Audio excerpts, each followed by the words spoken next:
Hello. Today I'm going to tell you about an unknown body, codenamed X-77, that's buried in the American military cemetery at Dragoon in France. And I'm going to tell you about all the circumstances surrounding that body. So the story starts on August 15, 1944, with the invasion of southern France. And this map here shows the invasion area. And as you can see, it happens right near the city of Caen. And so a few days after the invasion, the 1st US paratroopers of the 509th Parachute Infantry Battalion reached the outskirts of Caen. And along with some local French partisans, or resistance men, they approached the city, and at a place called the Saint-Cassian bridge, they run into some Germans, and there's a heavy firefight, so gunfire and then artillery fire and mortar fire, anti-tank fire, everything. And there's a very violent fight, and in the fight 10 paratroopers were killed, as well as 3 French resistance men. And the two people we're going to talk about most here are 2 of the resistance men called Francis Tonnerre and Henri Bergia that are circled in red at the bottom corner here. And the 3rd French guy was also killed. His name was Jean-Loup. So first of all, after this fight, the situation is very chaotic. Several of the bodies of the American soldiers are mangled by the shell fire. Here you can see documents written at the time during the burial. It says, cause of death hit by shell, cause of death hit by shell, multiple fractures. So hit by shell doesn't mean hit by a shell fragment. It means actually directly hit by the shell. So you can imagine the condition of the body. It's probably, might be missing an arm or a leg or something like that. One of the American bodies is only found 1 month after the fighting. So presumably he was in some bushes or something and nobody noticed him. So they found him later on. And for 2 of the resistance men, so Francis Tonnerre and Henri Bergia, their bodies are actually not even found at the site of the ambush. And so I spoke to a local woman who went to the site of the ambush, and this is what she said. She said, some bodies were torn to shreds, others were missing an arm or a leg. I even saw a boot with a foot inside it. That shook me up a bit. So you can see that some of the bodies were mangled.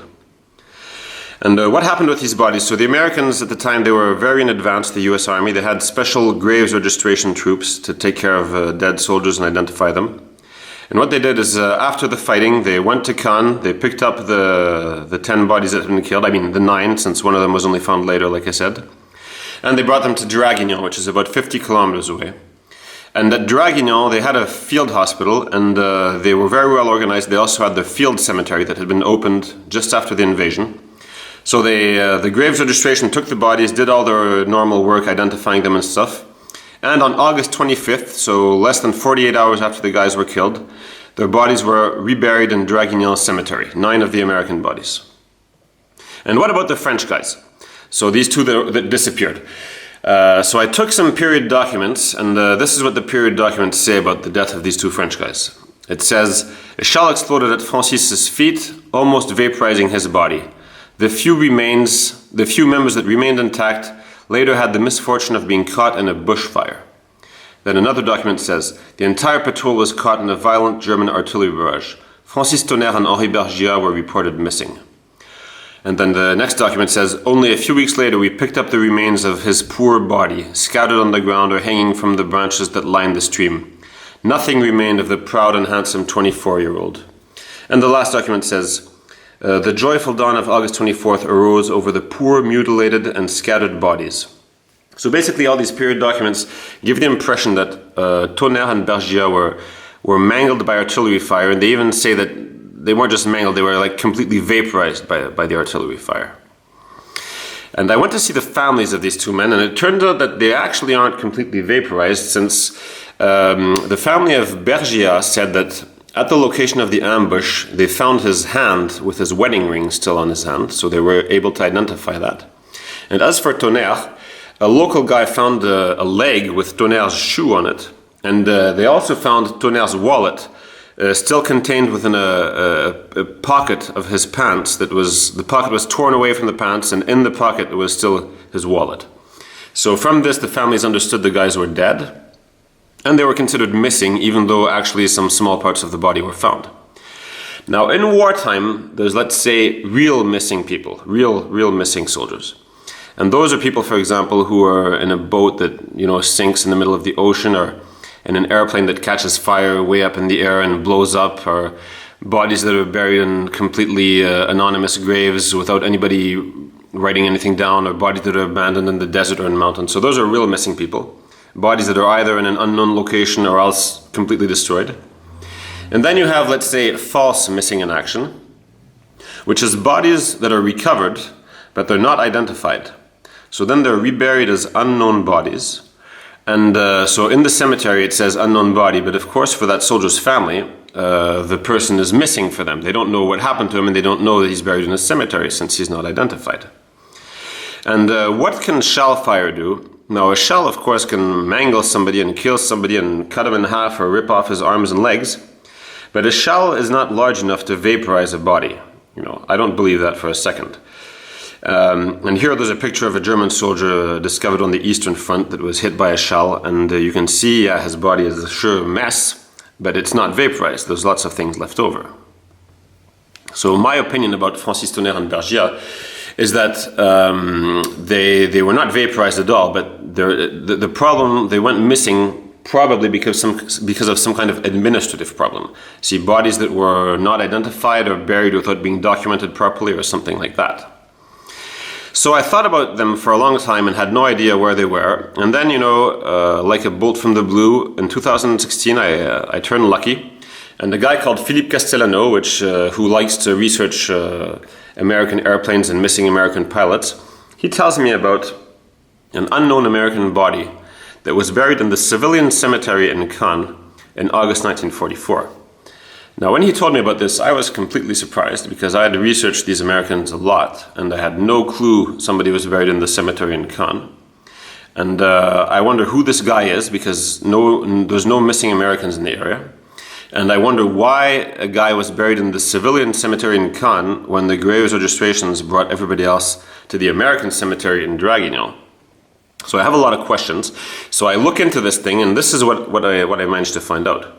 So in April 1945, almost 1 year after the fighting in Cannes, the civilians in Cannes informed the American army that there was an unknown American buried in the Cannes cemetery. So the Americans came along, they exhumed the body, and they reburied it at their cemetery in Draguignan with the code name X-77. And lucky thing, the American services were extremely in advance compared to other armies. They made very detailed reports of everything they did. And so we have access to this report, the individual deceased personnel file about body X-77. So let's look what the Americans found out when they came to exhume the body. So the cause of death is head blown off by shell fragments. The date of death is August 23rd, 1944. So the same day that Tonnerre and Bergia were killed. They did a little investigation in the area where the body was found, and they found out that Jean Tonnerre, so that is Francis Tonnerre's father, states that the soldier was a paratrooper and was killed 20 yards from the Saint-Cassian bridge on August 23rd, 1944. And when they exhumed the body, so you see the wounds it has, the head is gone, the left arm is missing, and then the other bones are mostly smashed. So you can imagine this guy was pretty close to some artillery explosion to be that mangled. And the Americans exhumed the body, and what do they find? Do they find a dog tag and boots and a paratrooper uniform and a helmet? No, not at all. They find no GI clothing, and they find part of a blue-gray shirt.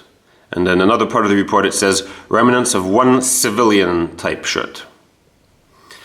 So what can we conclude from this? There's no evidence at all that X-77 was a soldier, since there's no uniform or anything, and there's no soldier missing in the area. And quite the opposite, X-77 is wearing civilian clothes. So who is X-77? Let's look into this again.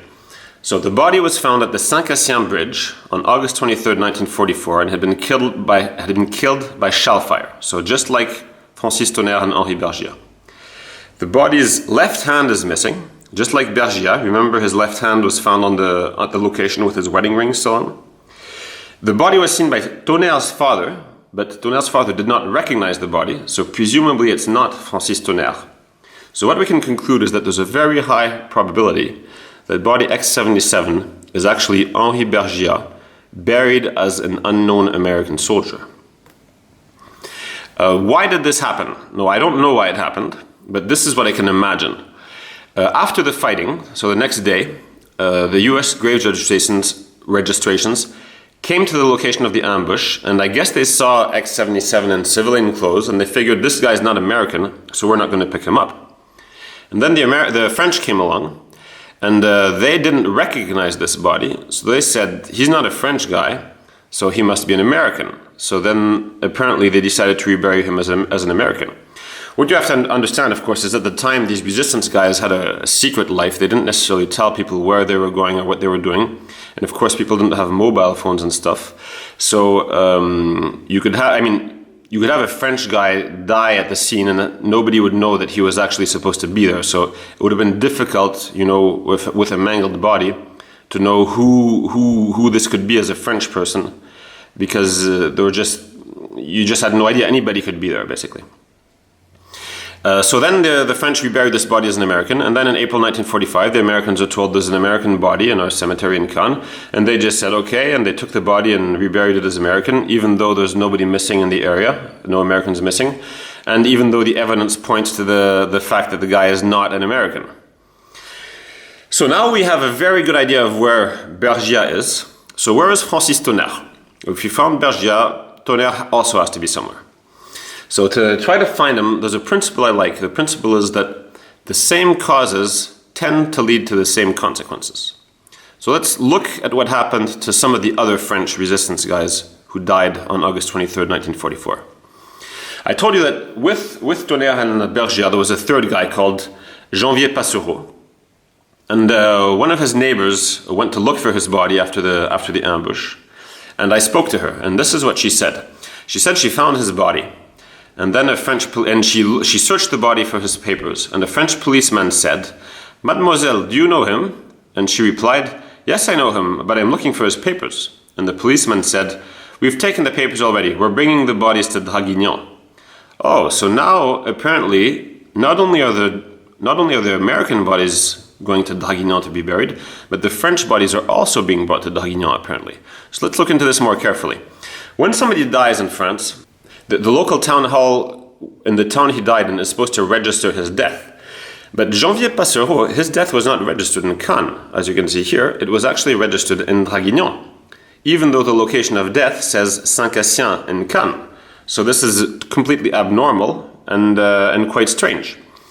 Now there's another resistance guy who died on August 23rd, 1944. His name was Jules Goyer. I'm not sure where and how he died. I mean, he died in Cannes, but I'm not sure in what circumstances.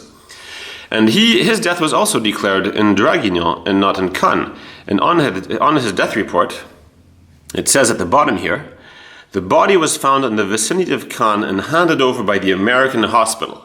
So now we know for sure that the American troops brought some of these French bodies back to Draguignan, to their hospital, to the American hospital, and then turned the bodies over to the French in Draguignan.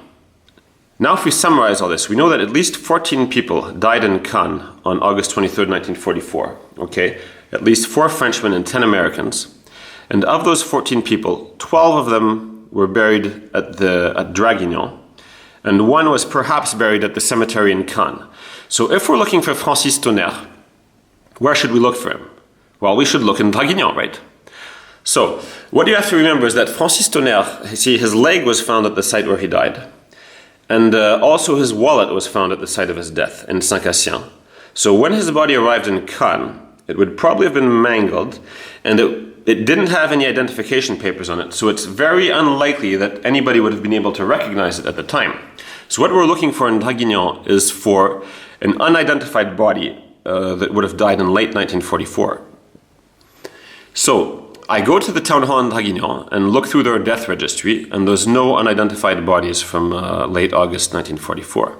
But I figured I'm going to check out their cemetery as well, because they might have a list of burials that might say that somebody was buried. So it turned out they didn't have any list of burials, but they do have a plan of the cemetery, particularly the part showing where French soldiers are buried in the civilian cemetery in Draguignan. And one of them sticks out, this one. You see now it's a mess, there's a bunch of stuff scribbled on it. And if you take away the scribbles, the recent things that have been written, what was actually written at the time is, on August 25th, 1944, an unknown body was buried in this grave. So if Francis Tonnerre had been brought to Draguignan, he would have been buried as an unknown body. And August 25th is the same day that all the Americans who died in the ambush were buried. So basically this matches Tonnerre very well. And in 1964, the body was transferred to Boulouris, which is where the French military cemetery is located. And unfortunately, the French didn't do a serious job like the Americans did when they exhumed the body. They didn't write anything down. They didn't write where the body had come from. They didn't write his wounds. They didn't write anything. So it's not possible to compare the information of this unknown body with Francis Tonnerre. But basically, he could very well be Francis Tonnerre, and that should be checked. Now, we informed the Americans of this. They have a defense POW MIA accounting agency called, DPAA that looks after the missing soldiers. And they very quickly responded. They said that they agreed that there was no evidence X-77 was an American soldier and that he was probably one of these two French guys. And the problem is that they take care of American bodies, and if this body is French, well, what are they supposed to do with it? Apparently it's the first time in their history that they have a body buried in their cemetery that might be identifiable but is not American, so they're not really sure what to do about this. And we also wrote to the French Ministry of the Army, and they didn't quickly at all. They took a few years to respond. And what we had proposed was to please get permission to exhume these bodies, and the families are going to pay for all the expenses of getting the bodies identified. And after about 4 years, we get a response, and this is basically what they say. They say that exhuming the bodies could be a violation of the grave. They say that the evidence that we're bringing does not bring anything new to the case and does not prove that these bodies are the two resistance men. And they say that on old bodies like this, DNA might not work. So basically they say that we should not exhume these bodies. Now, I'm not going to go into too many details about this. Needless to say, I don't agree with their conclusions. Both the bodies have already been exhumed in the past to be displaced in the cemeteries. So speaking about a grave violation does not make any sense because they've been dug up already. So why not dig them up again to at least identify them? Then they say that there's no evidence that the bodies correspond to the resistance men.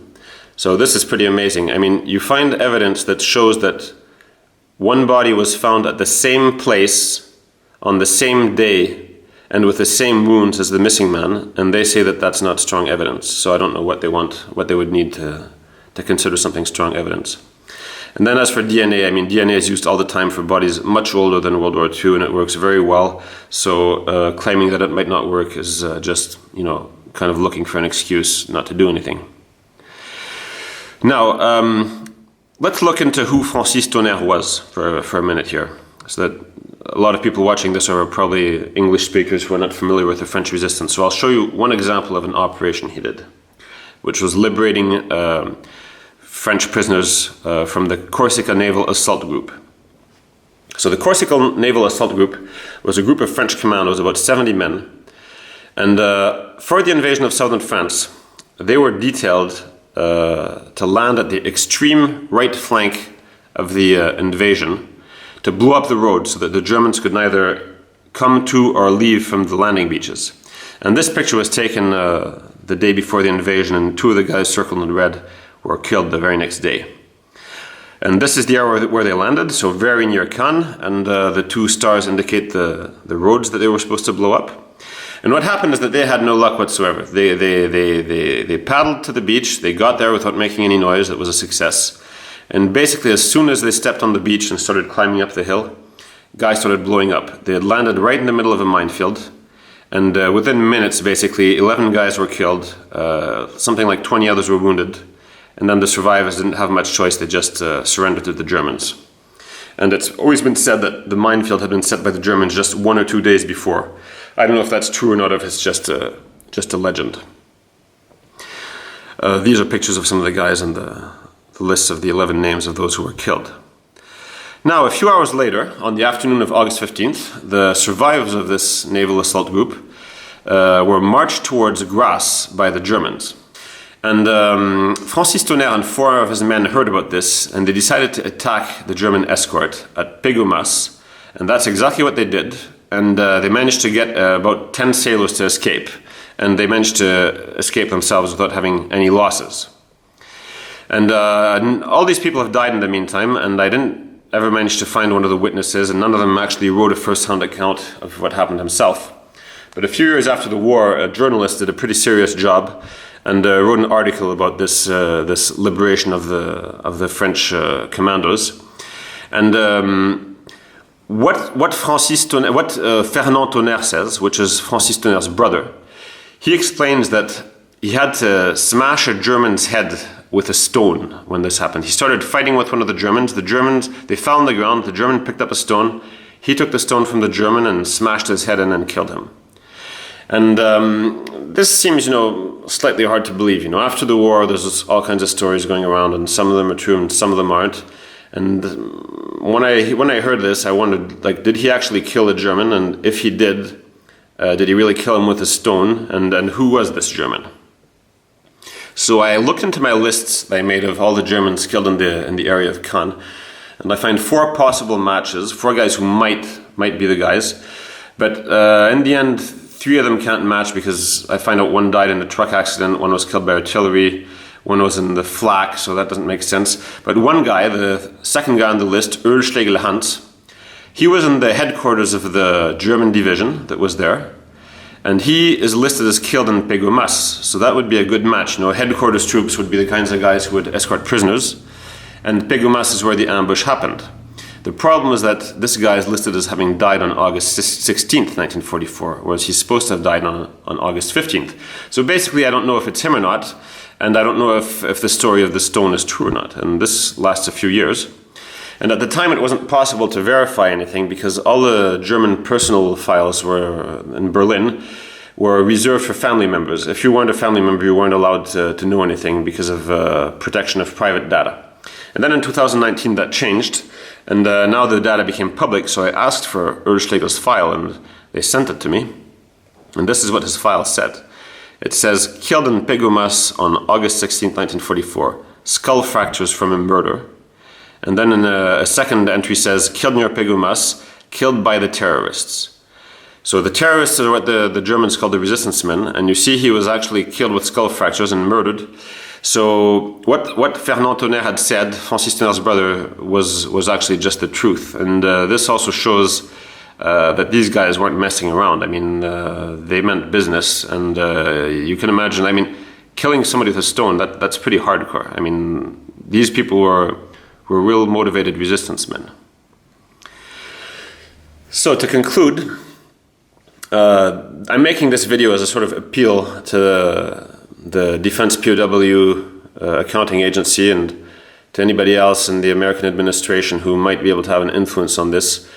Please, you have this body X-77 who is very likely Bergia. His daughter is still alive, though of course she's old.